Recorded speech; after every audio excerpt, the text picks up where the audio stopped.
This is the Unregistered podcast, and I'm Thaddeus Russell. This is a show about ideas, people, and behaviors that are considered inappropriate, out of bounds, or beyond the pale. The things you're not supposed to talk about if you're a school teacher, a college professor, a businessman, a politician, a parent, a neighbor, or even a podcast host. These are the things you're not supposed to say or even think if you're a good liberal, a good conservative, or a good citizen. Each week, I'll interview a person who has something bad to say. They might be a journalist or a professor. They might be a porn star or a drug dealer. They might just be an ordinary person with an ordinary job who doesn't care about the rules of polite society. I'm not interested in breaking the rules just to be a troublemaker. I'm interested in people who break the rules of conventional thought and to expand the scope of what is possible to say in our society. I'm interested in people who make me think. I'll be speaking in 3 cities in October and November. On October 12th, I'll be in Denver, Colorado. On November 19th, in Des Moines, Iowa. And November 20th, in Chicago, Illinois. For more information and to buy tickets to these events, go to thaddeusrussell.com/talks. My guest this week is a co-founder of the critical mass bicycle movement, a founder and editor of the countercultural magazine Processed World, and the leading renegade historian of the San Francisco Bay Area. He's also one of the last remaining left-wing radicals who embraces the politics of fun. This is my interview with Chris Carlsson.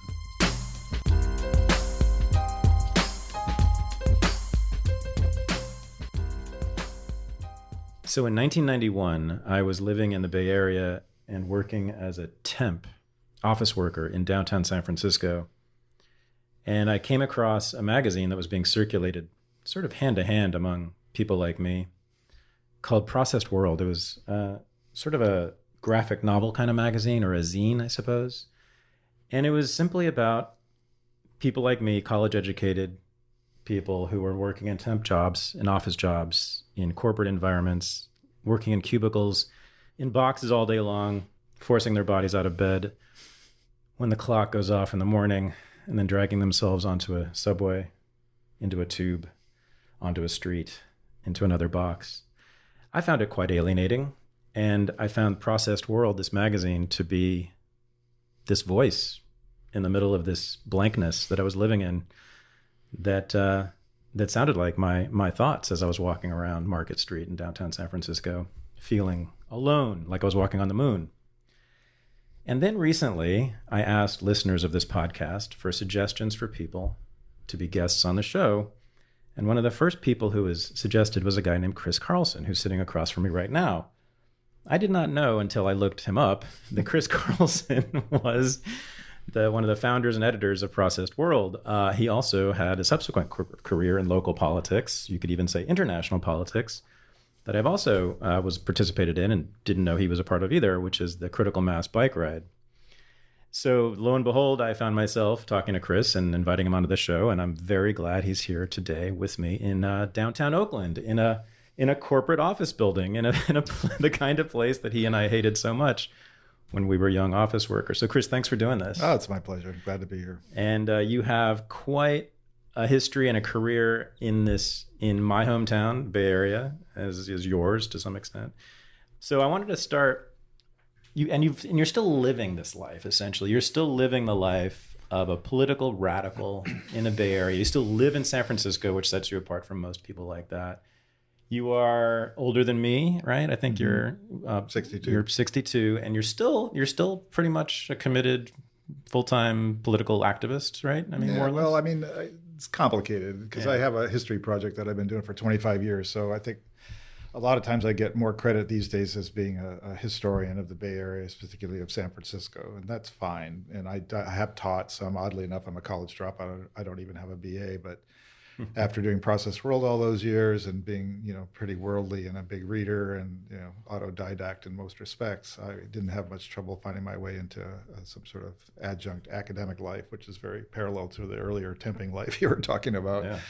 And the difference is you're supposed to impart sort of critical sensibilities to people if you're allowed to within given curriculum confines. And I've taught at private universities, so that's been easy to do. And they wanted me to teach urban San Francisco history from the 19th century was the starting point for me at the Art Institute. So I basically, having already done Shaping San Francisco for years, I was able to wing it. And then I've since then became very curious, and I've done a really deep dive into 19th century American history. And I feel like I'm now might qualify as an expert. Another reason you're here. I'm a U.S. historian, of course, and I'm interested in a lot of the history that you write about and have studied. Yeah. Yes, you have this other career, but it's career is a funny word for me because I'm so anti-careerist. I mean, I've founded many fake organizations like the Anti-Professional League or the Anti-Economy League of San Francisco, which traveled to Eastern Europe in 1990. I was just talking about that with my partner in crime at his birthday last night or 2 nights ago.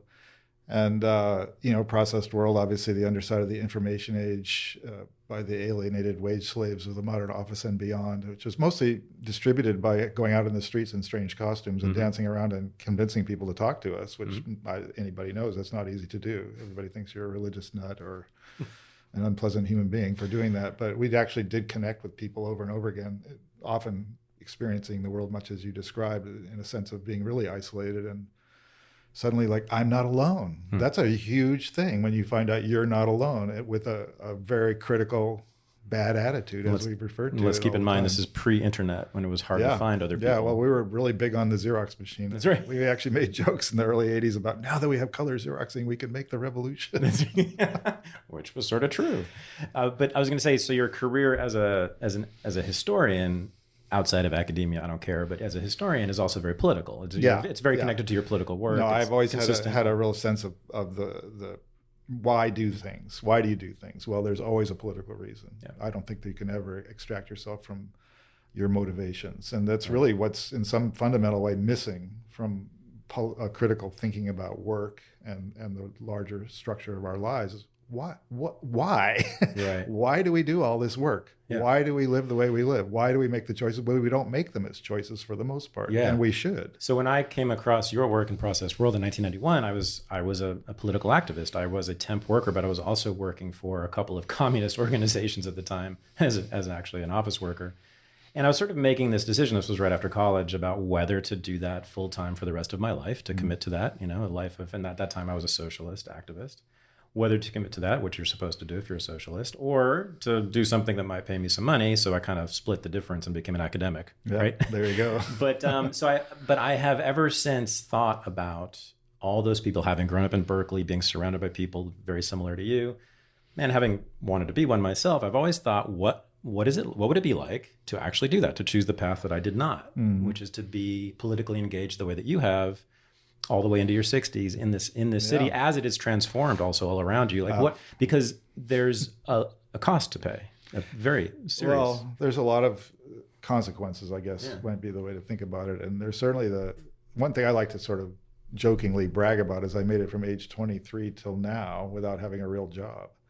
And that is an accomplishment because that meant that I've been able to be free in a way that most people can't even begin to fathom. Like I spend most of my days doing exactly what I want to do on the terms that I've defined and then do it in the way that I want. Now, do I have any money? No.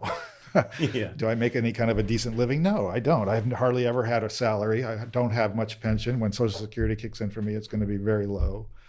So that's a concern.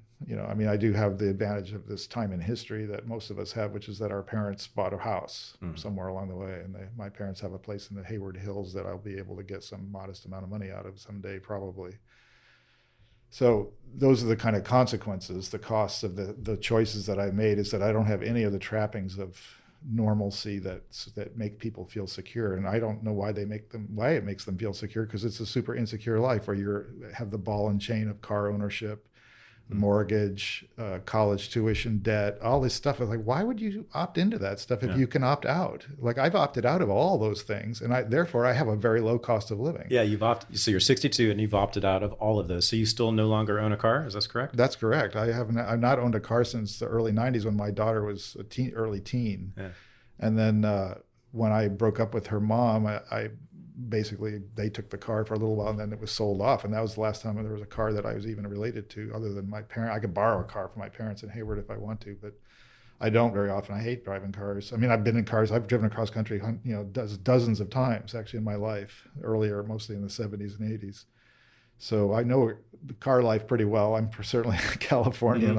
Who doesn't? I'm not moralistic about it at all. Oh, okay. Like basically everybody's got to get around, and most of the time, getting around in a car is more efficient for most people. That's just true. That's because of how stupidly we've organized our lives. But it's not that doesn't make that a good thing. It just makes it the least awful thing in the bunch of awful choices. And most people who might listen to this in a car while they're moving around or wherever they might be, they're going to understand perfectly well what I mean. It's like, why would you choose to sit in gridlock traffic as a normal behavioral activity on a regular basis? Like, why?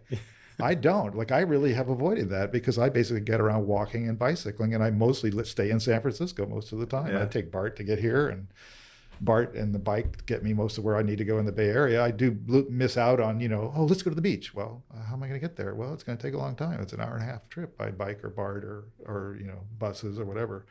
So there's things that I don't do a lot of that other people might feel like that's why they keep a car. But would you really want to spend whatever it is, $8,000, $10,000, $12,000 a year and all the anxiety and headaches and tickets and all that extra unmeasured stuff just so you can run off to the woods or the beach once in a while?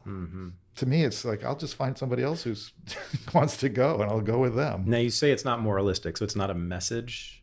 No, it's a choice. Most of the things that I care about in the world, I do probably come from an ethical, point of view, sort of moral philosophy point of view. I was once a student of that when I was in college in 1970s at Sonoma State. That's what attracted me. And I realized, in retrospect, many years later, like, if I'd been born 400 years ago, I probably would have been a priest, because that was what you did if you cared about moral philosophy. Not that I'm certainly not interested in celibacy or any of those kinds of qualities of it, or God or any of that stuff. But I'm concerned with behaving well. And the golden rule is sort of the fundamental rule of life. Treat other people like you want to be treated. Wow.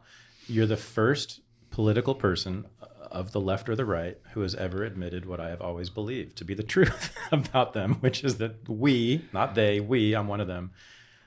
Yes, we're essentially priests. There's a version of it. I mean, there's also the proselytizing and the trying to convince people and exhorting things and, trying to marshal our forces towards ends, all of which requires a vision of why. Again, it goes back to why. The fundamental question of, like, why do we do what we do? Why do you get up in the morning? What are you here to do? And those are deep questions that people do need to answer for themselves. And, so a lot of us went through one version or another of an existential crisis, maybe several times in our lives over the decades. And each time, the way out is to have an interesting answer to why. And if you don't have that interesting answer, which is some way of the fire burning inside that keeps you going, you probably aren't going to go. Right. But you also have an idea about what the good life is. I do. Right. Yeah. And that means getting to sleep until 9 o'clock every morning and then read for an hour and a half or 2 hours and then get up and have breakfast and then go and do what things I need to do that Chris, day. you don't sound very industrious to me. No, I'm not. You don't sound very diligent to me. Well, people laugh about it because I'm actually a finisher. Like, I'm super productive. I've got a 10th book on the way here in February and 9 books under my belt and huge projects that required ridiculous amounts of time to produce, all volunteer. No, it's very funny because, I mean, this is so to me, at the core of Processed World, actually, for me at least, it wasn't so much the alienation and isolation, although that was a part of it, and I certainly felt that.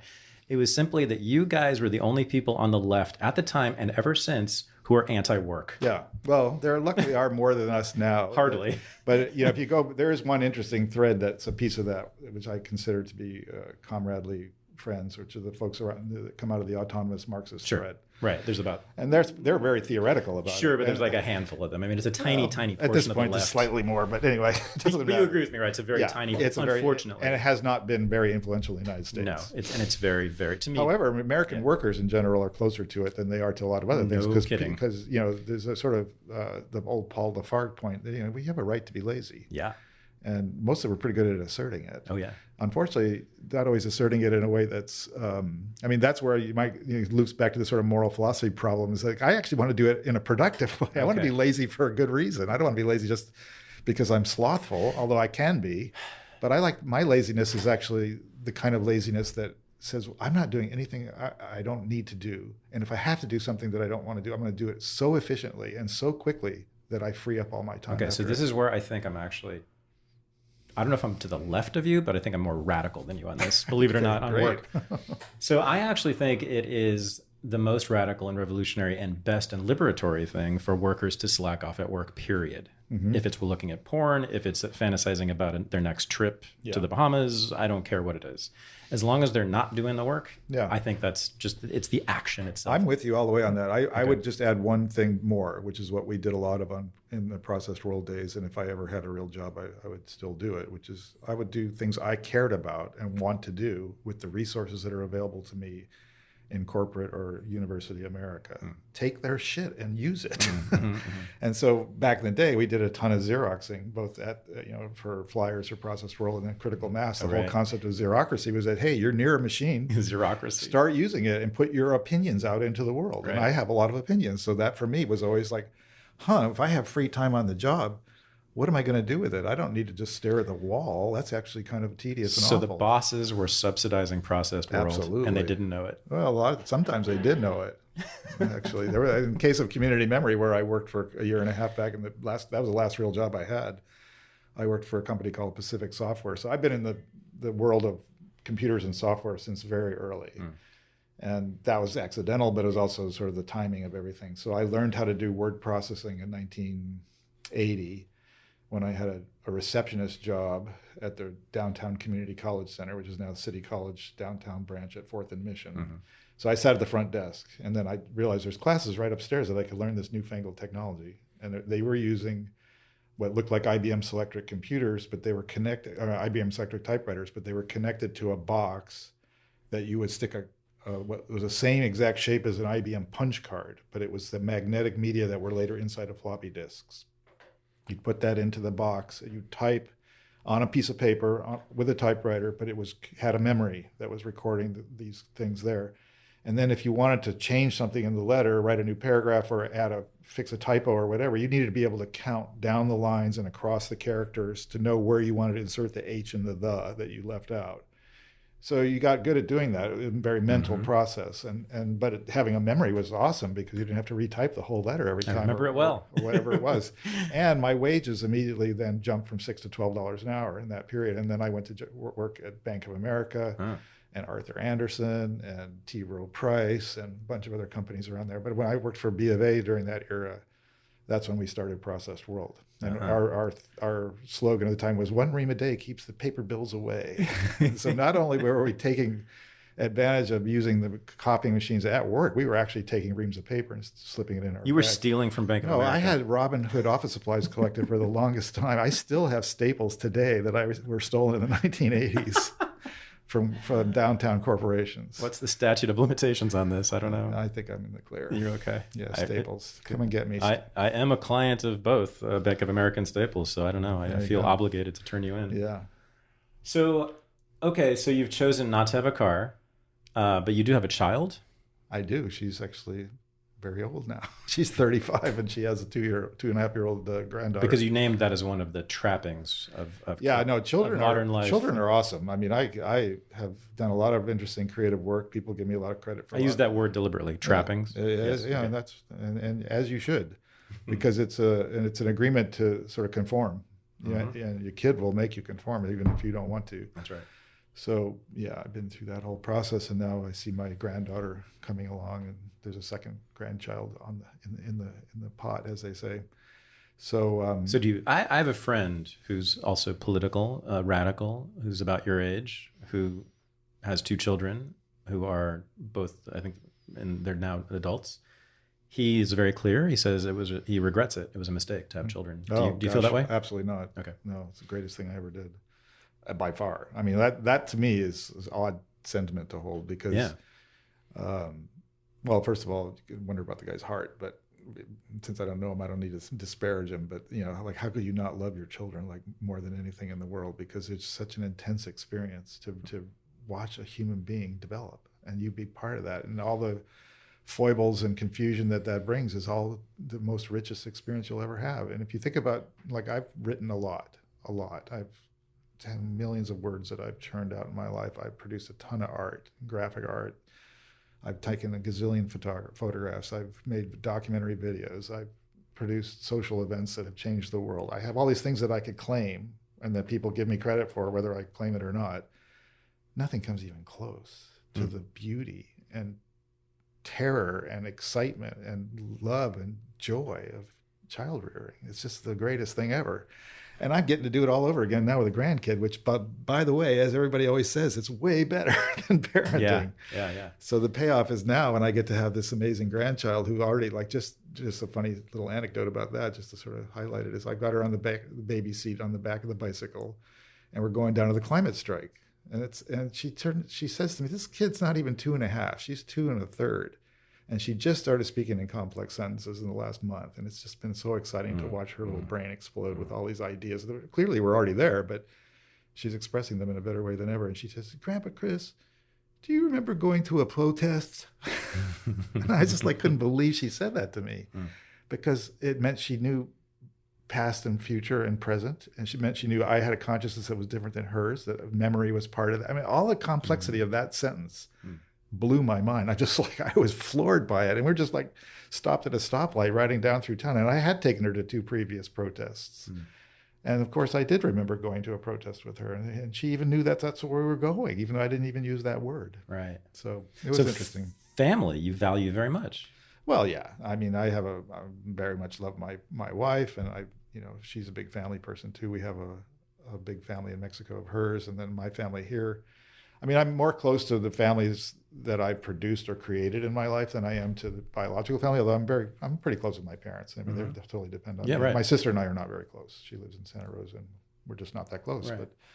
But so no job, no career to speak. I mean, no identifiable career, no job, no paycheck, no car, but the family, children. Yeah, and a super rich life, really matters. And not only the family, the blood family, which I'm kind of loath to even think about it in those terms, but the family of human connections that I've created for myself over the years, people that I've met, people that I've worked with, people that I've published, that I've nurtured their creative work and a creative engagement with that. All these things are deeply meaningful to me. And, some of those relationships were stronger in the past. They sort of, you can feel them, you have to constantly water those plants, or things do tend to wither. I would imagine most of those people are local.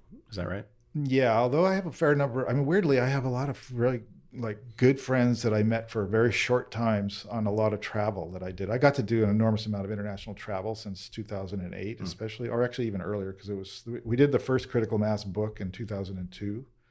And I traveled around for that a bunch. For those who don't know, critical mass became not just a national, but an international phenomenon movement. It's in cities all over the world now. Over 400 cities around the world have had it. And then there's still dozens that have it today. Right. And some places it still has very dynamic and interesting political energy around it. Not here. Oh, really? It's declining here?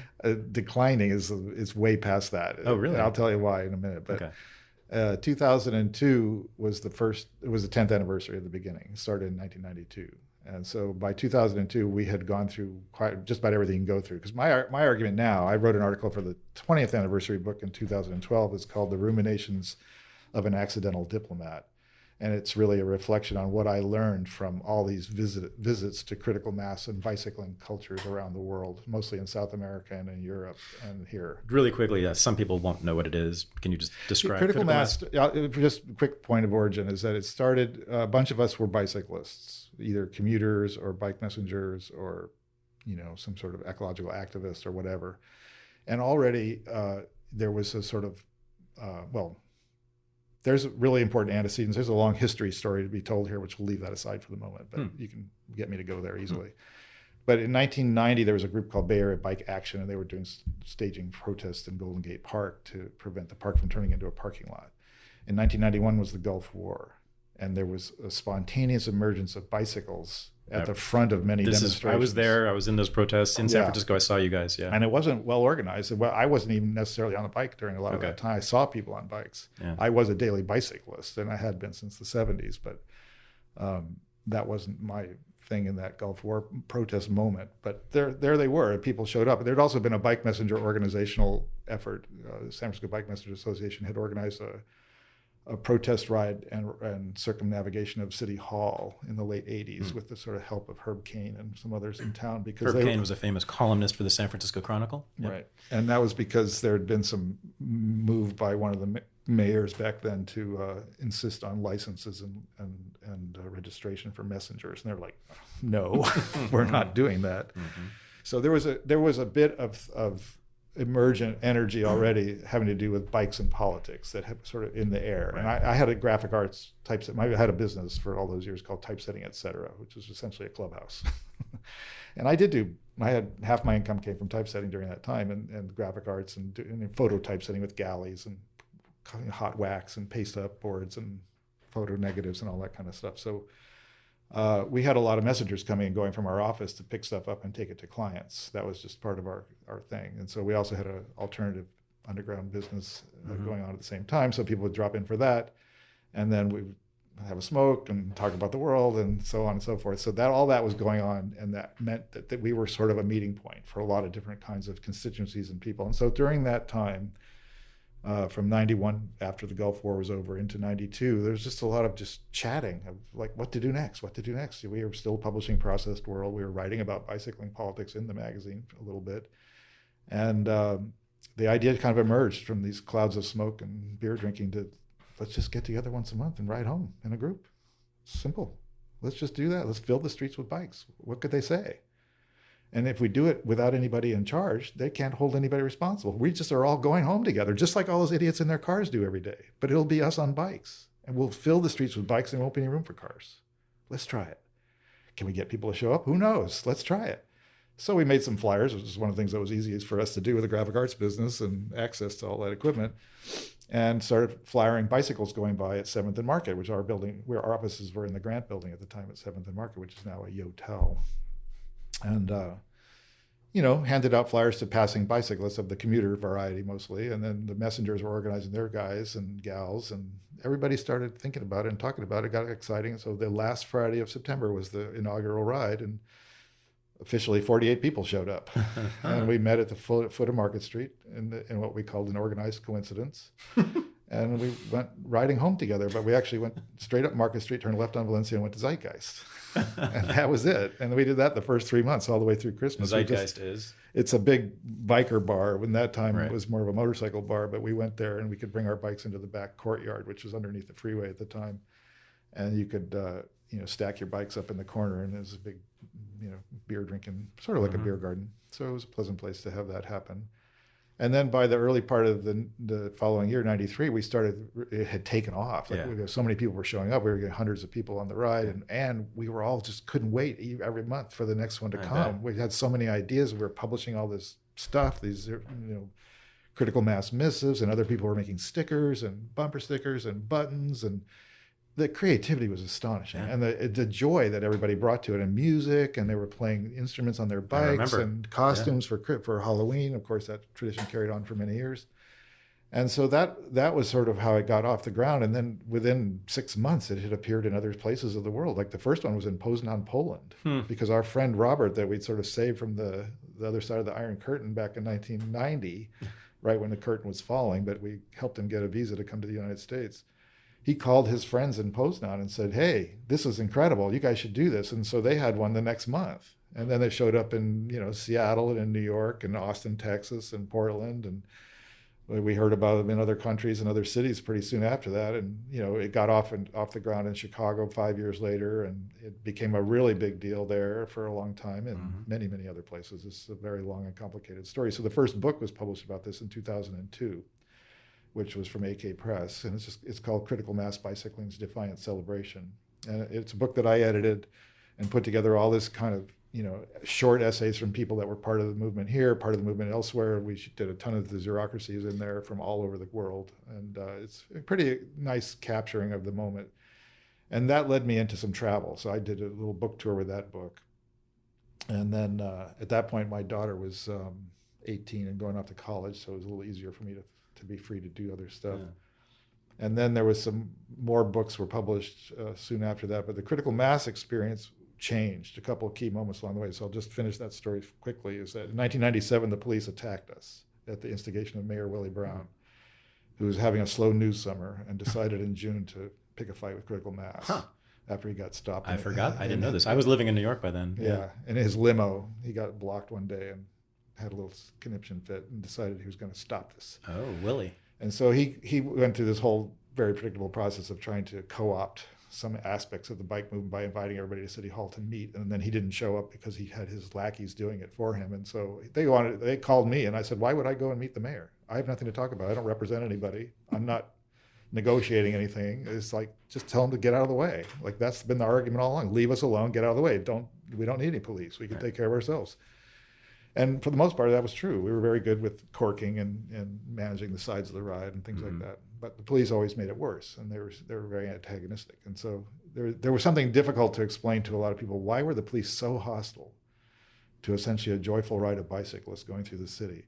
Oh, you're breaking the law. Well, yeah, we ran red lights for safety. Like, it was safer to keep together in a big block of bikes than it is to break up and have cars in the middle of everything. And everybody who ever was in a car that got in the middle of it knows it was better not to be there. So there was all these reasons why we did what we did that were sensible. And anybody who wanted to figure it out could figure it out. But anybody looking in from the outside would just say, oh, you're scofflaws, you're anarchists, you're doing terrible things, you're just riding through the city, you're like roughshod mayhem, what are you doing? And so the mayor played that up in the press, and the press had nothing to do in the summer as usual. So they were trumpeting front page headlines. And then in July of 1997, Brown shows up at the front of the ride along with Martel, the head of the commander in charge from the police department, and they're welcoming us to this San Francisco event as though they invented it, right? It just pissed us off so much. And so we were like, get out of here, let's go, let's just go. You know, and it was, people were passively standing there watching the stage with the microphone and the mayor. And so that made us really mad. And you could watch this whole thing on Ted White's documentary, by the way. It's called We Aren't Blocking Traffic, We Are Traffic, which is one of our slogans. And so off we go in multiple directions with thousands of riders because of the pressure had built all thousands. Yeah, there were thousands for this ride. And we went in every direction, and it was madness out there. It was complete chaos. And, you know, some people made a beeline towards the Bay Bridge. Other people went up the middle of the city. Other people went around the waterfront. It was just like going in every direction. And the cops were flummoxed. Like, what are they going to do? This has always been their problem. They don't know how to handle something that's not led and organized in a way where they can either decapitate it or herd it in a clear way. And so they basically sent out their motorcycle cops who attacked one of the branches of the ride in the middle of Market Street right around Powell. And they cordoned it off, and they started grabbing bikes and slamming them into the ground. They had this huge burly cop on top of a woman who was 5 feet tall with his knee in her neck. And we have photographs of all that. So the police riot that happened was documented, and it really hurt them later, PR-wise. And it went on for hours, and they impounded some bikes there, but that was just a tiny fraction of the people who were riding around the city. And then later, the sort of the main stem of the ride after hours was going back downtown on Clay Street or something like that, down near the Embarcadero. And the police closed off both ends of the block and penned them all in and arrested all of them. Right. It was 112. Next day's headlines in the Chronicle, 250 arrests, completely made up number, which they continue to repeat to this day as the truth of what happened that night. Good old Chronicle. And then they, you know, nobody was ever convicted of anything. There was no charges pressed against anybody for anything because nobody did anything. And then Howard Besser, who's an old friend and a guy who's involved with a lot of interesting radical politics over the years and is part of the same cultural milieu, and is a PhD professor at various Berkeley and NYU and whatnot, he sued the city over his arrest, and he won his case. After he won in the first round, they appealed it, they lost their appeal, they finally had to pay him. Okay, here's the thing though. You were scofflaws. You were anarchists. At least you were. I mean, in this particular case, it always felt like what we were doing was essentially asserting our rights to the streets. Like, we were other ways. This is an equally legitimate way of moving through the city. Sure. Now, granted, we were not following traffic laws built for automobile movement. We were doing something that we felt was to protect our safety. Right. And that was always the issue, that we don't have any safety. We're treated like morons or second-class citizens or children. So I know that the demands were not always explicit, but what were they? How were they embedded? There were never any demands at all. It was actually something that was fought over from time to time behind the scenes, where people would say, oh, we should be demanding bike lanes or whatever. And it's like, well, you can demand, anybody can demand whatever they want. There are lots of people who brought demands. but there was no critical mass organization, and hence there was critical mass is an event, not an organization. And people confuse that to this day. And so, yeah, you could have a big influence on it. I did have a big influence on it, along with a lot of other people hanging around my office for a number of years. And we deliberately stepped back from that influential role at a certain point because we realized like we're kind of violating the principles here of saying there's no leaders. If we're constantly kind of taking a leadership role and showing up with proposed routes and, you know, well-organized little flyers that tell you about what's going on in other cities and the news from everywhere. And it's like, well, that was fun to do. And it actually really did help shape the culture. Okay. Like not just us, but other people too. All together, we shaped this culture, this ethical way of doing this. And a lot of the ideas that we developed were very useful to other people. In the very first year, we published a little booklet called How to Make a Critical Mass, which you can still find online. And it's full of all the problems and all the solutions. So the typical problem, one of them common in every city, everywhere, forever, is the Testosterone Brigade, which is a funny way of referring to the young men who show up and are delusional about thinking that there's a class war between these two kinds of inanimate objects, bikes and cars. Right. And they think they're on the front edge of some sort of radical politics because they're going out and yelling at people in cars. Yeah, and hitting their cars. And pounding on them or slamming their bike into whatever. But they don't usually initiate that kind of activity. The car has to do something bad to get that treatment. That's a retaliatory. Yeah, that's true. That's, again, often overlooked. And the truth is, though, let me just be clear. If you think about critical mass as having existed for more than a quarter of a century now, in over 400 cities around the world with populations way in the millions, and for sure, millions of moments, millions have gone by in critical mass of stress and tension, where confrontations are happening between people stuck in traffic and bicycles laughing and jeering and having a good time, and the people on them doing that. And that has gotten the goat of many people for a long, long time. And motorists have behaved badly long before critical mass, all through critical mass, and long after critical mass, and do stupid things and aggressively dangerous things towards bicycles because they hold bicycles in contempt. People on bicycles are less than human somehow for them. And so if you take all those moments and you pile them all together and you think, nobody's ever been killed. Nobody's ever been even badly injured, hardly. There's a couple of exceptions. Now, one really bad exception happened, which led to this phenomenon that led to a bunch of world travel for me, called the World Bike Forum. The Forum Mundial de la Bicicleta. It started in Porto Alegre in Brazil in 2011. A banker got stuck behind 250 bicycles doing a critical mass ride through the streets of Porto Alegre. He wasn't very happy about that. He just put his foot to the gas full on and plowed through the 250 bicycles at full speed. Bikes were flying off the hood of his car like parting of the rivers. And by an unbelievable miracle, nobody was killed. Wow. And only a couple of people had broken bones. It was actually just like a miracle. And it took years for them to prosecute this guy and make him serve any time. And he almost got away without doing anything, but it became an international issue. And partly it became an international issue because the bikes people in that town organized the World Bike Forum, and they invited me and many other people to come. And then it's taken off, and the World Bike Forum's now up to its number 9 will be coming up the next year, I think, and that'll be in Kathmandu, Nepal. Wow. Up until now, it's been entirely in South America. Amazing. So I've always been very clear. My ideal city, I'm pretty sure, contains no cars in it. Yeah. I'm pretty sure. Maybe some golf carts and some bikes and some rail, and but no cars. Yeah. I hate cars. In what they do, I was just thinking about this yesterday, how I think there's no more destructive thing that's been done to it, certainly American cities, than placing interstate freeways through them. Right. And large throughways like that, 4 cars. It's annihilated neighborhoods in every city in this country, and we know this. It's created ghettos, by the way, by the federal government by doing that. It was done hand in hand with redevelopment in many places. Sure. Yes. So I found it really interesting, and I was actually surprised when you sort of said you essentially were agnostic on policy prescriptions for bicycling, but it sounds like, is this right, that you were seeking a cultural change through critical mass? Yeah, just different ways of thinking about it. And we succeeded wildly at that. If you think about how many more people ride a bicycle every day today than were riding in 1990, it's shocking. I mean, we had at least a 20-fold increase in daily bicycling in San Francisco during that time. And cities are changing too. There are more bike lanes, even though you weren't calling for them. Well, but that was always my argument, which comes from knowing about politics. It's like you don't have to ask for things. Politicians will rush in and try to give you something if they think you're a political force. There you go. And you're more of a political force by being unpredictable. and being hard to nail down and not saying what you want. And being difficult. Yeah, and just be elusive. Yeah. And like they'll throw things at you if you do that. Whereas if you demand something, then they'll say, well, you can't have that, but you can have this lame alternative. So don't ask for anything. You don't need to. You really don't need to. You just need to create a culture that has a clear idea of how much better life could be. And on bicycles, it was really tangible. Like once you start bicycling, you're breathing the air, you're hearing the city differently, you're tasting things differently. And when you're in critical mass, in a group of cyclists who are all generally good-looking people, who are having a nice time, who are talking to you, and that culture, it's hard to maintain. You need to work at it. You need to bring some energy to that. You need to be willing to talk to strangers, et cetera, et cetera. And insofar as you do all that stuff, there's this incredibly transformative and exciting experience to be had that you can never get rid of. Once you've tasted that, your imagination about what life could be has totally changed forever.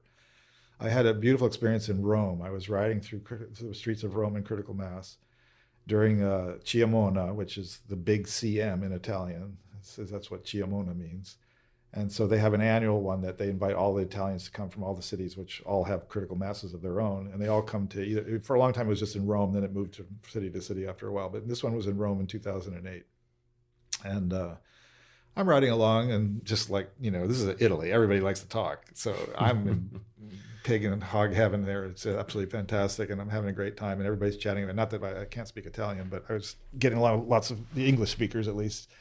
And this one woman was riding next to me, and I said, so how did you get here? And she says, well, I was basically driving my car home one day in traffic, and I didn't understand why we were stopped. And I leaned out of the car and looked up ahead, and I saw these bicycles going by in the street up ahead. And I thought, that looks nice.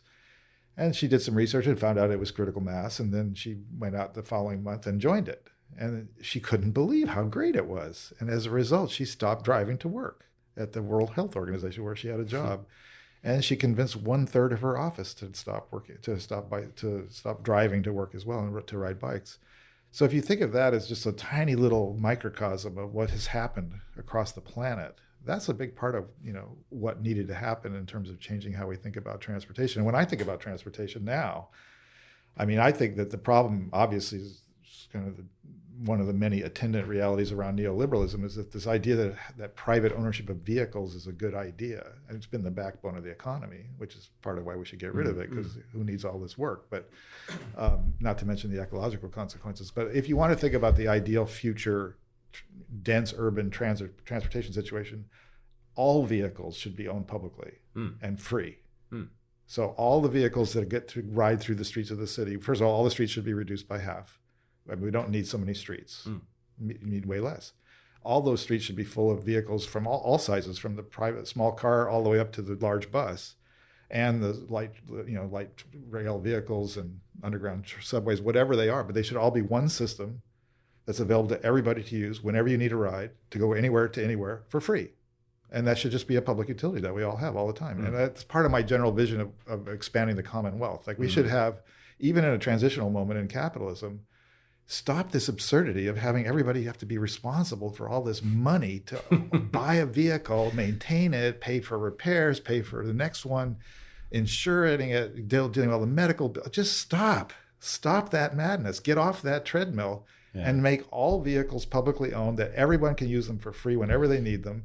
And there'd be bicycles for everyone, cars for everyone, but not that you would privately use it. You would just get in it and it would take you where you want to go. So, it sounds like the vision that Google Cars is offering, actually, right? In a sense, obviously that's privately owned. That's the difference that's there. The problem So that's the only difference I there. said, great idea, take it away from them and make it a public utility. Okay. So strange thing for an anarchist to say.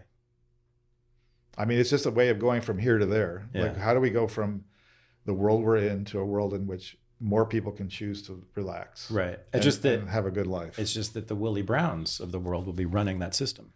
Yeah, I don't really like them either, And the point is that any kind of decent democratic society is going to require a high level of engagement from below, which means meetings, which means discussions, which means arguments, and that's just true. Okay. And so I'm in favor of that world. I get that for a lot of people that sounds horrifying. Like they don't want to engage in a meeting where they have to argue.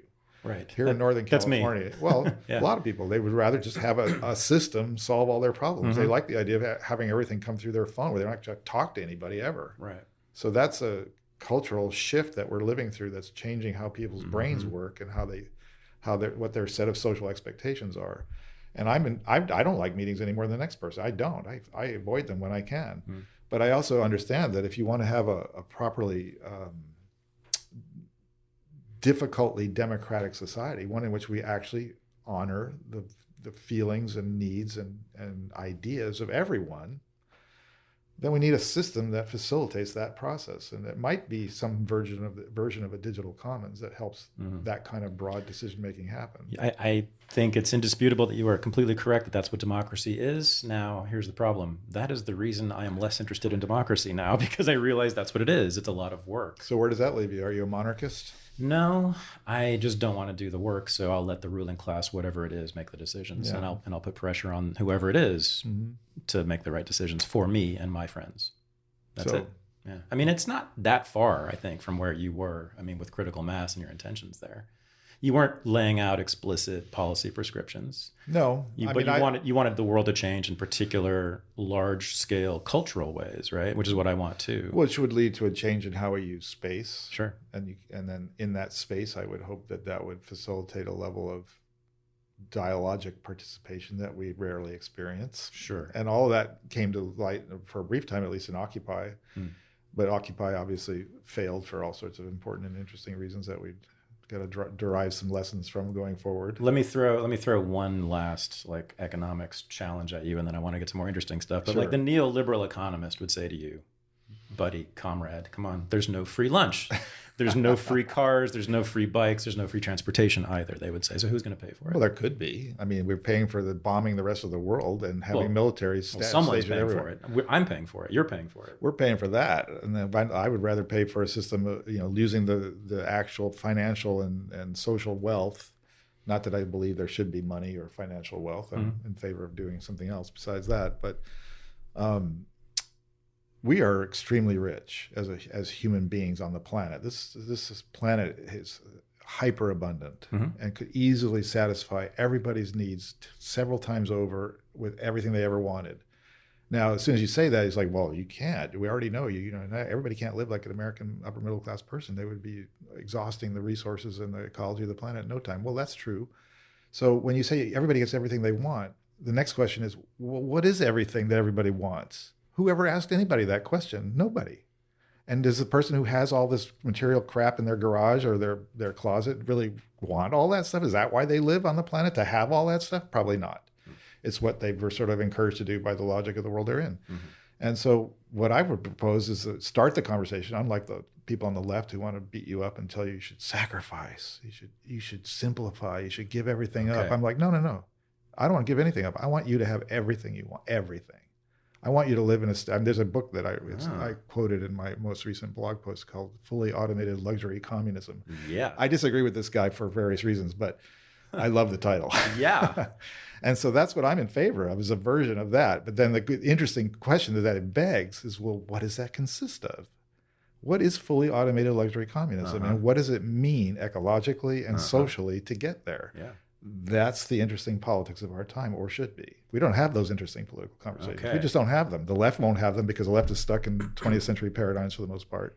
The right is freaked out that anybody would have a participatory democracy that they would lose their power in. Yeah. And so you end up with nobody having the interesting conversations, even though from below with Extinction Rebellion and Sunrise Movement, all these kind of folks, and the Occupy movement in its brief moment of when it was really sort of expansive and utopian and exciting, which it definitely had a lot of that going on for some months there.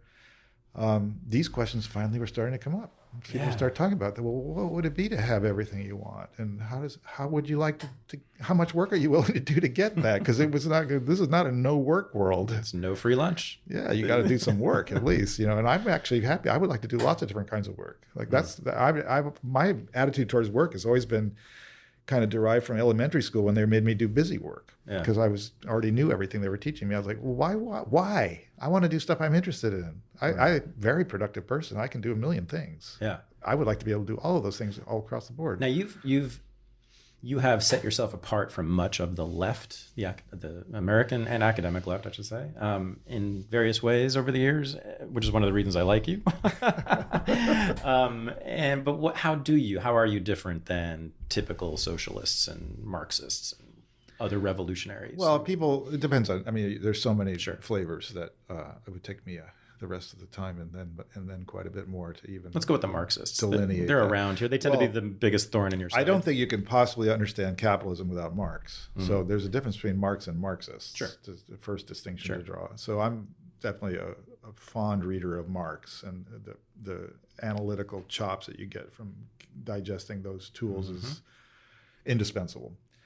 Now, people who are Marxists are often in love with statist societies of various types, whether they think it's Fidel or anybody who's defending Maduro is just beyond belief. But good for you to say that. Yeah, I mean to say that in the Bay Area and be a leftist is pretty. I mean, there's brave. there's a dogma associated with a lot of folks on the left that makes them in love with these authoritarian societies that are fundamentally not democratic, fundamentally not about human liberation, fundamentally not about anything that I care about. They're culturally dead for the most part. The Cuban Revolution, definitely better than not having it, right? Like Batista, I think it's better than not having it, but I really regret the direction that it went in very early. So like I've read Carlos Franqui's books, The Diary of the Cuban Revolution and Family Life with Fidel, and those are really interesting critical looks from the left inside of what happened in the Cuban Revolution. And so that's just one example. The Sandinistas is another example. There's a million of them, and there's just this failure over and over again of the left to stay vibrant, critical, and appreciate the subversiveness of radical poetry, radical art, radical music, cultural expressions across the board, and diversity of cultures. They tend to be pro-work, pro-technology, pro-industrialization. That's the darkest part of the Stalinist legacy. That's right. Which Mao embraced 100%, and right. continue. The outcome of what's happening in China is a logical outcome of the development of Communist Party politics, and the fact that they've created this hybrid version there is something we have to pay attention to, because I don't know if you ever saw that. There's a novel called China Mountain Jiang by Maureen McHugh, a Canadian writer. It's a very good novel, and it's set in some mysteriously near future in which Chinese Marxism-Leninism is triumphant, and we are a colonial backwater. Oh boy. And the ABCs, the American-born Chinese, have a leg up on everybody else because they're Chinese genetically, but it's a very complicated story, and there's a gay guy at the heart of it, and it's a super homophobic society, so he has to hide his sexuality. This is the nightmare that is waking up many Americans now who are aware of. I think that almost all of the direction of society is moving in that way, right, towards increasingly state-controlled, party-controlled, corporate-controlled world, and the room for independent autonomy, either individually or socially, is restricted by those dynamics. Not gone by any means, because we can always change the game. That's what's in our pocket. Is if we can figure out how to organize ourselves to change the game, we can do it. But not easy. Is there something that interferes with your happiness? Something that's stopping you from living the life that you want? There's a new online service that can help. BetterHelp Online Counseling can connect you with a professional counselor in a safe and private online environment. It's convenient, affordable, and effective. You can get help on your own time and at your own pace. You can schedule secure video or phone sessions, plus chat and text with your therapist. BetterHelp's licensed professional counselors specialize in treating depression, stress, anxiety, relationship problems, sleep issues, trauma, anger, family conflicts, LGBT matters, grief, and self-esteem issues. Anything you share is confidential. BetterHelp has 3,000 licensed therapists across all 50 states with 4 communication modes available: text, chat, phone, and video. You can start communicating in under 24 hours. Financial aid is available for those who qualify. BetterHelp is secure, convenient, and professional. It is not a crisis line. Best of all, it's a truly affordable option. Unregistered listeners get 10% off your first month with discount code RENEGADE. So why not get started today? Go to betterhelp.com/renegade. Simply fill out a questionnaire to help them assess your needs and get matched with a counselor you'll love. That's betterhelp.com/renegade. Yeah. So I'm thinking about, I have a thought I want to run by you. So there's certain things about not just capitalism, but modernity that you don't like. It's been very clear. You don't like, the transportation system. You don't like the car system, the car culture. You don't like the work that's compelled by it, right? And the isolation and alienation that comes with it. But you do value. So those are the things you do not value. You do not like those. But then the things that you do value are family. We've talked about that. And this place. You value this place quite a lot, don't you? I do. I mean, you've devoted we haven't talked about this much, but you've devoted much of your career, in particular your later career, your recent career, to documenting and talking about the history of this place, the Bay Area in San Francisco, right? Yeah, I would not want to attribute those things that you gave me credit for being in a critical relationship with as being aspects of modernity. That's not why I don't like them. Oh, sure. Because they're modern. Just there are aspects of our life that have been have emerged because of the sort of strange constellation of social forces and choices people make, which is what drove me to doing history. Right. So the reason I wanted to do history is because I really want to know the fundamental question that drives me is how in the hell did it get like this? Mm-hmm. Like that's how. Like there's explanations for that. There's a lot of them, and some of them are at odds with each other. And so figuring out how to come to grips with all those different ways of knowing, and that's sort of an epistemological issue, and it's a historical knowledge issue as well. That's a really intriguing set of philosophical problems to solve, which I love. And then there's like the simple digging down into, well, what did they say happened? And it said this in the Chronicle. That was completely false, obviously. So then everything they say now is usually off the mark. So it probably was then too. Where else can you learn about it? And then you dig into people's diaries, or you dig into, other sources, other historians' work, or whatever it might be. And the idea for me has been to try to develop a practical sort of. It's not unique to me by any means. I didn't invent any of this stuff. I'm using the tools that I've received from that sort of upsurge that took place in the 60s and 70s around history from below. So all the people who chose academia and ended up doing history, for the most part, many of them on the left, various types of left. And so I recognize that as a whole cohort of colleagues with whom I can be in critical dialogue with and I can learn from, and they've done a lot of really good work. They've also done work that I don't always think is the greatest, doesn't matter. And my focus has been on San Francisco history because I've lived here and then I grew up in the East Bay from age 10, so I have a kind of a strong affinity for the East Bay as well. But our focus on the project in San Francisco started in the mid-90s. That's when the project was invented. And it was essentially after Processed World ended, and it ended for mostly marijuana and beer-related reasons that it just became intellectually dull and had not had a new idea for a while, and we were repeating ourselves. And so I just said, we got to stop. And I was outvoted 7-3. And they said they were going to keep going, but they couldn't. They just didn't have a finisher anymore. So they never finished the issue 33 1/3, which is online, but never saw the light of day. And then we did 2 more in 2001 and 2005, and that was a whole story under itself. But anyway, leave that aside. So after the end of that, and Critical Mass was in its height of dynamism and excitement, and then I had this idea one day riding a bicycle down Montgomery Street, looking up at one of the rather elegant old office buildings along there.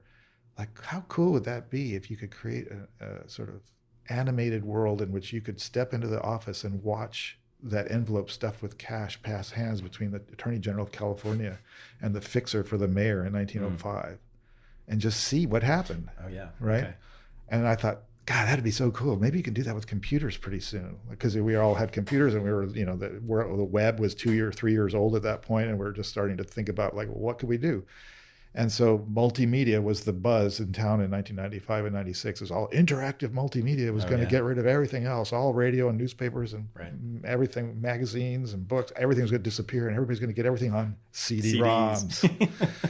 So we knew that was a joke, and that this notion of interactivity was totally a misnomer for what was going on, which was glorified multiple choice in a box, right? That's all it ever was. But there was something there. There was an art form, possibly. There was something around cognition that we weren't quite sure what to make of it yet. What does it mean to start presenting information in a nonlinear way with hyperlinks and ability to move around sideways and upside, three-dimensional chess-wise? So we were attracted to it, and we also knew that if we didn't get into it then, that with our own sensibility, i.e. radical politics, that will never see the light of day. That stuff will just be prevented from entering that world, I thought at the time. So let's get on with it. And so we started working on the project, mostly on butcher paper on the wall, trying to sketch out a series of screens. And originally it was a game, because that was the era of Myst and SimCity and all that stuff. And so we thought we had to create a game. So the premise was that you were a bike messenger and you're going down the hall and you step into the elevator, you just made a pickup and you've got your package and you're in the elevator, and then boom, big earthquake strikes. And when the doors open, you've been knocked into the past. And you have to find your way back to the present by solving problems in history. And so it sounded like a great idea. And we had one of our partners, Jim Swanson, made all these incredible animations using that stupid agent tool inside of Microsoft, the paperclip character, but he made new characters. We had a Zeit guy, a guy on a bike that was telling you he was the wry history critic.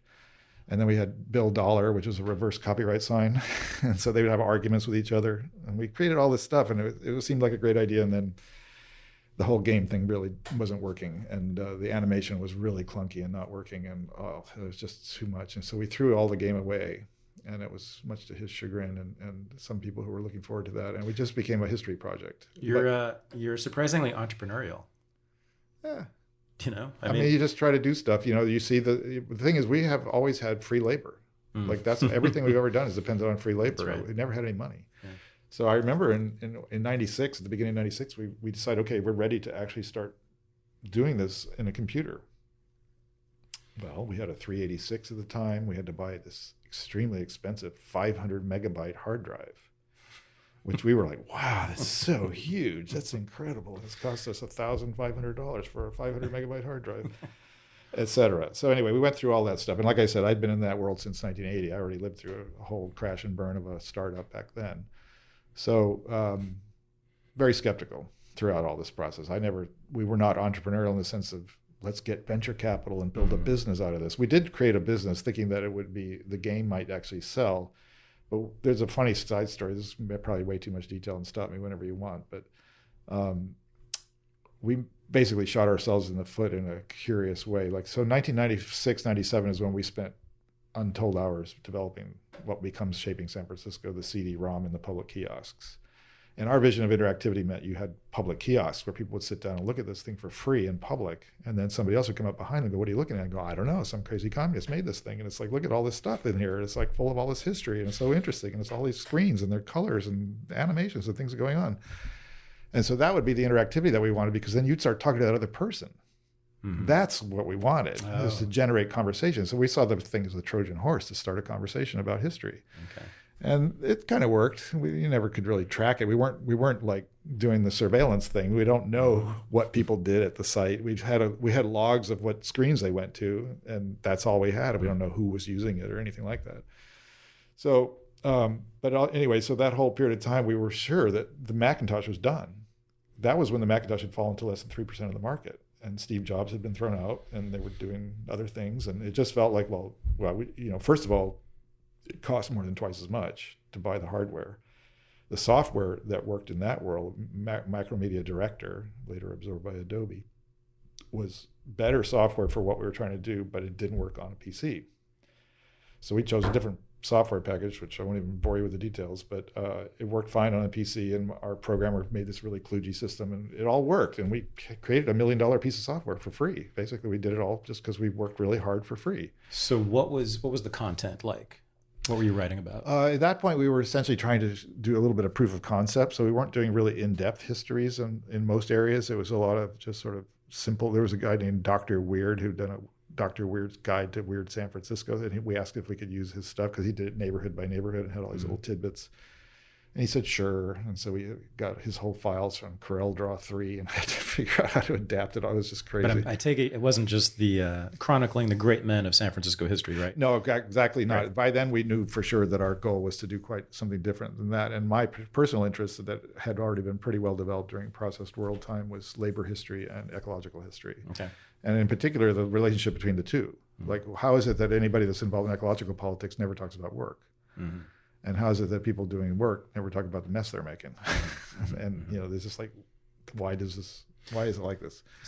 So I was doing labor history and developing a lot of those things in particular, and also writing ecological and natural history stuff about San Francisco. And that was what I brought to the table for the most part in those early days. And we got other people to write other things. And so we ended up with enough stuff to go out with, full CD-ROM. And then we had a second CD-ROM full of clips that you could put it in your other drive and play it at the same time. It was very complicated to use it. Actually, it turned out to be, the vision of the project was that it was an open archive that anybody could contribute to.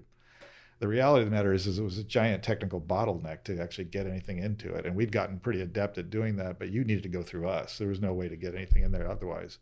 So long story short, the project went through this experience where we had these CD-ROMs that we could sell, and they were selling at a brisk clip. I mean, never any real money, but enough to help pay the rent on the office.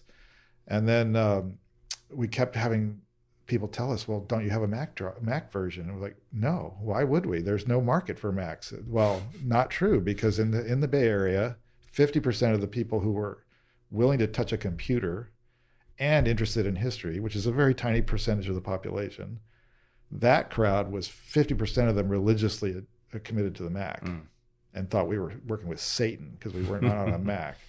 So that screwed us up, and we lost a lot of sales that we might have had and a lot of popularity that we would have had with media professionals who were promoting stuff at that time. They were all Mac heads, all of them. Right. And we were like, you guys are assholes. Why are you Mac heads? Mac's just as fucked up as anything in the world. No. So second CD-ROM came out in 2001, much improved over the first one, working better interface. We did all this new design work, again, all for free, just labor of love. That's what we were doing for fun. And it was fun. And then Windows XP came out, and our whole project stopped working. We went black. And it's like, wait a minute, what's going on here? And then the software that we were using was no longer being supported.